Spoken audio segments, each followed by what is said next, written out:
देखो कल ही मैंने मणिपाल ग्लोबल एकेडमी के फेसबुक पेज पर ये वाला वीडियो देखा जो कि फ्यूचर बैंकर्स प्रोग्राम का एडवर्टाइजमेंट था। मतलब इसके रजिस्ट्रेशन कल से खुल गए हैं। और फ्यूचर बैंकर्स प्रोग्राम जो कि आप ऑलरेडी जानते हैं कि पर्सनल सेल्स बैंकर प्रोग्राम है, डिप्टी मैनेजर की आपको पोस्ट दिलवाता है एचडीएफसी बैंक में, है ना।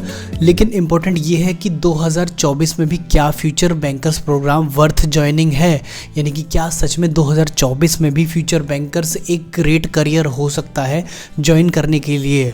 और स्पेशली ये क्वेश्चन इसलिए उठता है कि जब आज हमारे पास मार्केट में data analysis, data management, data analyst, business analyst, BPO, KPO, इतने सारे सेक्टर ऑलरेडी अवेलेबल हैं जो कि एक अच्छा डिसेंट पे भी करते हैं और साथ ही काफ़ी सारे स्किल्स और प्रेजेंटली मार्केट में काफ़ी कॉम्पिटिटिव कंपनीज भी हैं जो कि जॉब प्रोवाइड करती हैं। तो फ्यूचर बैंकिंग सेक्टर में सेल्स के साथ बनाना, फ्यूचर बैंकर्स प्रोग्राम को ज्वाइन करते हुए एचडीएफसी के साथ अपना करियर स्टार्ट करना क्या 2024 में एक वर्थफुल डिसीजन हो सकता है कि नहीं, ये डिस्कस करेंगे हम इस वीडियो में।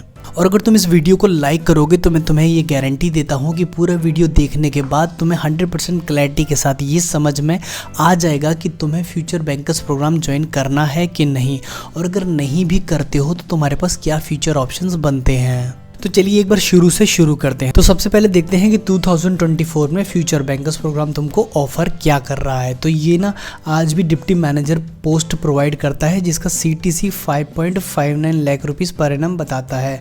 अब इसमें ना ये जो 5.59 लाख है ना, इसमें कुछ कैश लोन बेनिफिट्स भी इंक्लूडेड हैं। तो मतलब एग्जैक्टली अब तुम इसे 12 से डिवाइड करोगे तो तुम्हारी एक्चुअल सैलरी नहीं निकलने वाली है, वो थोड़ी कम है, जो कि ना इसका डिस्कशन हम फिर किसी और वीडियो में कर लेंगे। फिलहाल के लिए समझ लो कि अप्रॉक्सीमेट 40,000 रुपये सैलरी बनती है जो कि तुम्हारे इंसेंटिव को इंक्लूड करके है ना। प्रोग्राम जो 1 साल का चलने वाला है उसे डिवाइड कर लेते हैं फटाफट से कि 4 मंथ का रेजिडेंशियल प्रोग्राम है, मणिपाल एकेडमी बेंगलोर में चलेगा। 5,000 रुपये का स्टाइपेंड अगले 4 महीने तक मिलने वाला है।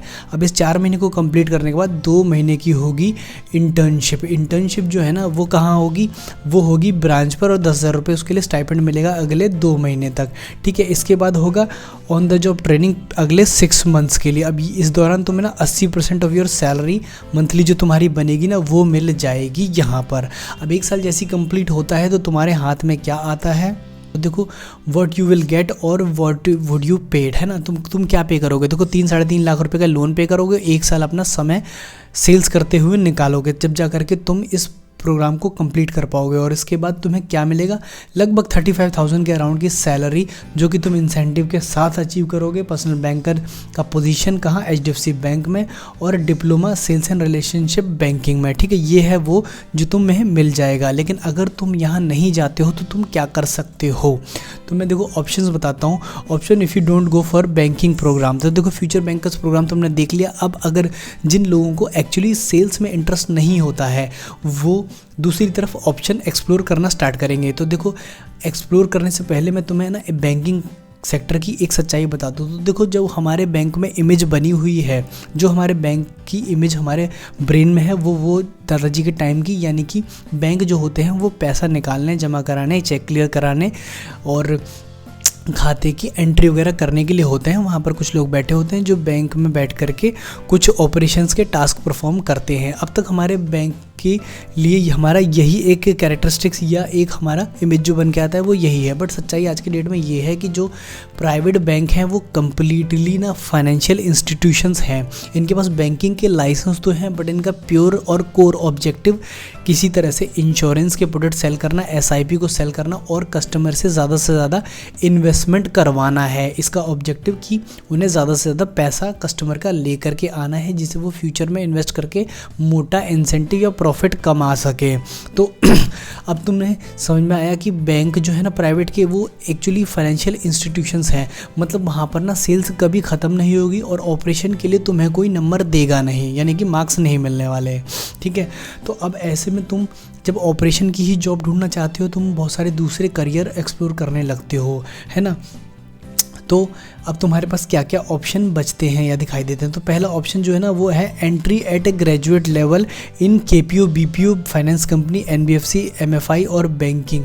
हाँ, बैंकिंग में भी। तो देखो तुम चाहो ना तो अगर तुम्हें ग्रेजुएशन लेवल पे ही जॉब पकड़नी है, तुम्हारे पास और कोई ऑप्शन बचा नहीं है कि तुम पोस्ट ग्रेजुएशन करो या तुम स्किल्स डेवलप करो, टाइम दे पाओ खुद को, तो तुम्हें क्या करना है, ग्रेजुएशन बेस पर ही जॉब चाहिए। अब तुम क्या करते हो या तुम क्या कर सकते हो, तुम वॉक-इन्स को ट्राई कर सकते हो। तुम्हें रेगुलर बेसिस पर ना वॉक-इन्स में जाना चाहिए। अब वॉक-इन्स कहाँ होंगे, दिल्ली, नोएडा, गुड़गांव, इन सिटीज़ के टच में रह करके तुम्हें रेगुलरली वॉक-इन्स को एक्सप्लोर करना चाहिए और तुम्हें ना सबसे ज़्यादा बीपीओ और केपीओ में ट्राई करना चाहिए। यहाँ से तुम ना अपना करियर स्टार्ट कर सकते हो। अगर तुम एक एवरेज स्टूडेंट रहे हो और थोड़ा फील्ड में वर्क कर सकते हो तो वाई शुड आई ज्वाइन या why should you join HDFC bank. तुम्हें अगर फील्ड का ही काम करना है, सेल्स का ही काम करना है, तो तुम फाइनेंस कंपनी के साथ स्टार्ट कर सकते हो। वहाँ पर तुम्हारे पास लोन ऑफिसर बनने का चांस है, क्रेडिट ऑफिसर बनने का चांस है। वहाँ पर तुम्हारे पास प्रोसेस कोऑर्डिनेटर, कैशलेस डिसबर्समेंट और भी बहुत सारे तुम्हारे पर करियर के ऑप्शंस रहते हैं। अगर तुम चाहो तो BPO KPO में ना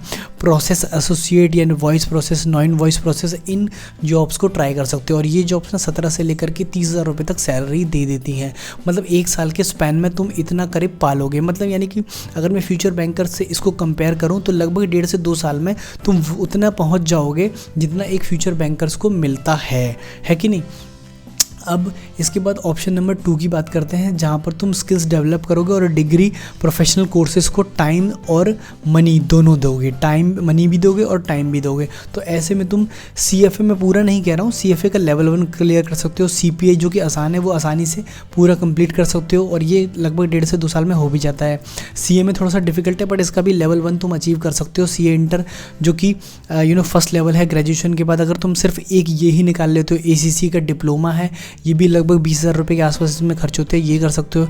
NISM के कोर्सेज करके तुम फाइनेंशियल एनालिस्ट वगैरह की डिग्री लेकर के मोतीलाल ओसवाल या फिर दूसरी फाइनेंस कंपनी जैसे जीरोधा और काफ़ी सारी स्टॉक ट्रेडिंग की कंपनीज होती हैं उनको ज्वाइन कर सकते हो। और ये भी तुम एक फ्रेशर लेवल पर MBA की डिग्री के साथ भी ले सकते हैं। अब MBA में तो लगभग 10 लाख के आसपास खर्च हो जाएंगे, लेकिन इसके बाद ना तुम्हारा स्कोप काफ़ी बढ़ जाता है क्योंकि MBA किए हुए पर्सन को ना not just sales but finance, accounts, services, process और इस तरह की काफ़ी सारी क्रेडिट रिलेटेड जॉब्स मिल सकती है ना।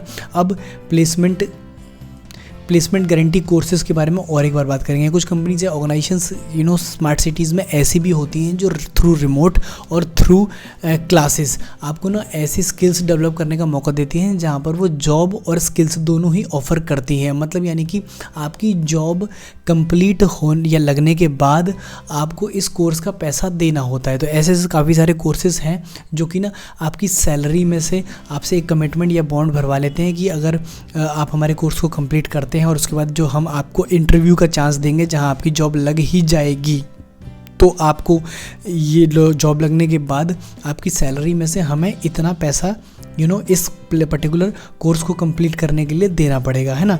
तो इसके अलावा आप बहुत सारे कोर्सेज़ को YouTube वगैरह से भी सीख करके या ट्राई कर सकते हो। इसके थ्रू भी आपको ना काफ़ी सारा डेवलपमेंट मिल जाएगा। आजकल जो कंपनीज़ है ना वो सर्टिफिकेशंस को कम और स्किल्स को ज़्यादा प्रेफर कर रही हैं। मतलब अगर आपने अपने रिज्यूमे में लिख दिया कि I am pursuing CFA level 1, तो इस केस में ना आप क्योंकि प्रिपरेशन कर रहे हो तो हो सकता है कि आप उन जॉब्स के लिए भी बैठ पाओ जिन जॉब में सिर्फ CFA वाले को ही एक्सेप्ट किया जाता है। बेसिकली जो यहाँ पर जो मेजर फैक्टर रोल प्ले करेगा ना वो रहेगी आपकी स्किल्स की आपने यूट्यूब या दूसरे सोर्सेज से अपनी स्किल्स को कितना ज़्यादा स्ट्रॉन्ग कर लिया है ना। ये सारी चीज़ें तुम थोड़ा बहुत प्रैक्टिस और बाकी कुछ पार्ट टाइम CA के पास प्रैक्टिस और इन चीज़ों के थ्रू भी अचीव कर सकते हो। अब इसमें जो सैलरी का रेंज रहता है ना वो 25 से 50,000 रुपये तक जा सकती है। मतलब एक अच्छा पैकेज ऑफर हो सकता है और ये आपको फ्यूचर बैंकर से ज़्यादा सैलरी दे सकता है 2 से 1.5 साल के अंदर, है ना। अब ऑप्शन नंबर 3 की बात करते हैं। जो ऑप्शन नंबर 3 है ना वो मैं कहता हूँ कि 26 की एज के बाद यानी कि 26 साल की अगर आपकी एज हो चुकी है तो आप फ्यूचर बैंकर्स प्रोग्राम ज्वाइन कर लो। अब देखो मैंने एज का फैक्टर तुम्हें बताया था कि फ्यूचर बैंकर्स जो है वो तुम 21 से लेकर के मैक्सिमम 28 तक की एज में फ्यूचर बैंकर्स ज्वाइन कर सकते हो। मतलब अगर तुम 26 पे भी फ्यूचर बैंकर ट्राई करते हो तो तुम उसका एग्ज़ाम 26, 27, 28 में निकाल ही लोगे, है कि नहीं। तो मतलब तुम्हारे पास इनफ टाइम है खुद को एक्सप्लोर करने का। मतलब मैंने एक करियर पाथ बताया कि तुमने 21 पे अपनी ग्रेजुएशन कंप्लीट कर ली और उसके बाद तुमने खुद को एक्सप्लोर करना शुरू किया और तुमने फिगर आउट किया कि तुम लाइफ में क्या करना चाहते हो। और 25 तक अगर तुम्हें ये समझ में आ गया कि तुम क्या करना चाहते हो तो 21 से ये जो 4 साल तुम्हें यानी कि तुम्हारी 25 तक की एज में तुम्हें कहीं स्टेबिलिटी नज़र आ गई तो ठीक, अदरवाइज़ तुम 25 के बाद ज्वाइन कर लेना HDFC बैंक को 27th होने से पहले फ्यूचर बैंकर्स प्रोग्राम के ही थ्रू। मतलब खुद को टाइम दो और उसके बाद फ्यूचर बैंकर्स प्रोग्राम तो कहीं नहीं जा रहा, हर साल बैच आता ही है, तो जब मन करे तब ज्वाइन कर लेना, है कि नहीं। तो मतलब अल्टीमेटली तुम एटलीस्ट खुद को एक मौका दे पाओगे या टाइम दे पाओगे जहाँ तुम अपने अवेलेबल करियर ऑप्शंस को एक्सप्लोर कर पाओगे। तो आई बिलीव कि तुम्हें ये करना चाहिए before you jump into future bankers programme.